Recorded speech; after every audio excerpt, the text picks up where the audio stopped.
wanted to have like a compromise because I definitely, I feel kind of obligated to be like, no, these bills are terrible. We can't, let this pass. But at the same time, I also don't want to, not do my job and not give people a comic on a day when they're supposed to have a script. So I think it also ends up being a bit of a different thing. I mean, Wikipedia, like even already it's gone dark, and I've been there going, oh shit, what's blah blah blah. Oh, yeah, etc. It's actually disruptive. Whereas Lacking out to the rest of the world was kind of a dick move. yeah, I read your comic, and I mean, I'm annoyed, but it's not disruptive in the same way. It's hopefully not going to ruin your day if you have to go on the script. But, and I also felt like with this SOPA thing, people are going to be getting like blackout fatigue.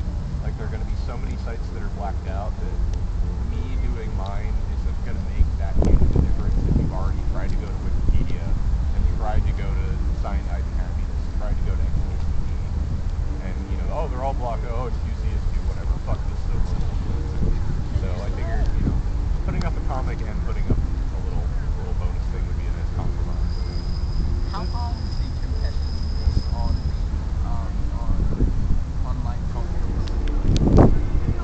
It's mostly friendly. Like we all pretty much know each other because we all tend to do the same conventions year in and year out. So you tend to see the same group of people, and it's such like a small industry at this point. I mean, there are probably only 100 strips out there that actually make enough money to make a living for their creators. So most of us have all at least met each other, and the majority of us get along. Like, there's a little bit of drama here and there.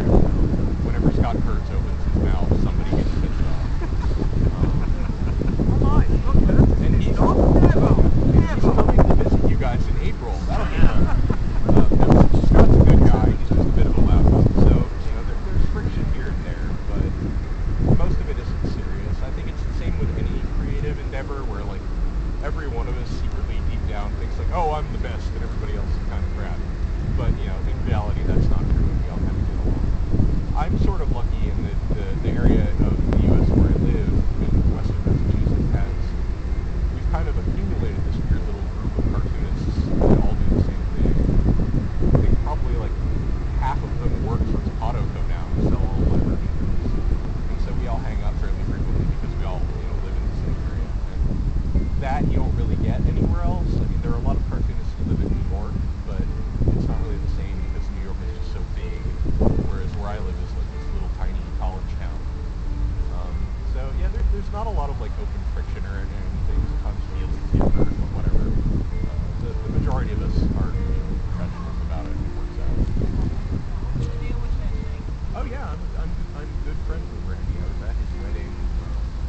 Actually, I knew his wife before I knew people. She did these tattoos.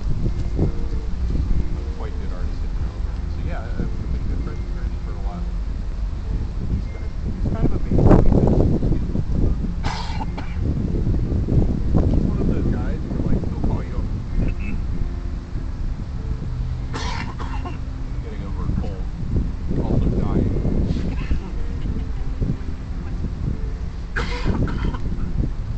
Alright. Allergic to talking about Randall Monroe. He's one of those guys where like he'll call you up on the phone, you'll be like, oh hey Randall, and then suddenly it's 3 hours later and you realize you've been talking about robots the whole time. He's got like that kind of frenetic genius mind to him that he's just always going 100 miles an hour. But he's a really good guy.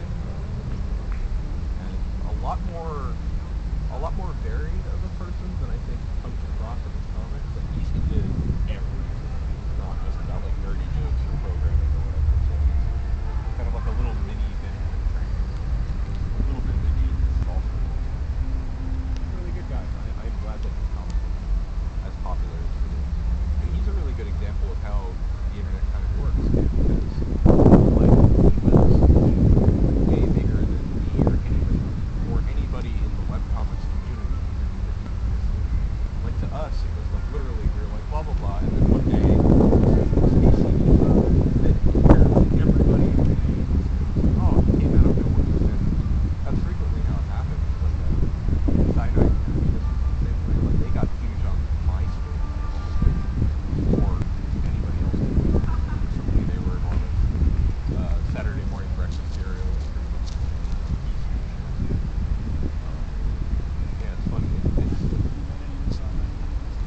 Yeah, I've met Rob and like 18 of them, so I don't even know all of their names. I've definitely met Rob, and then I've definitely met one of the shorter ones. Rob's the tall one. But yeah, like, and they're based all over the world. Like one of them is in the UK, I think, so they don't even hang out together a whole lot. But yeah, it's again one of those things where I see them pretty I mean, I can name drop all day. I know everybody you're talking to. I met Rob Blackfield. No, I had a longer line than him at a convention once, and that felt really good. I just wanted to send over a note that said I can draw feed. Oh well. He's also far richer than I am.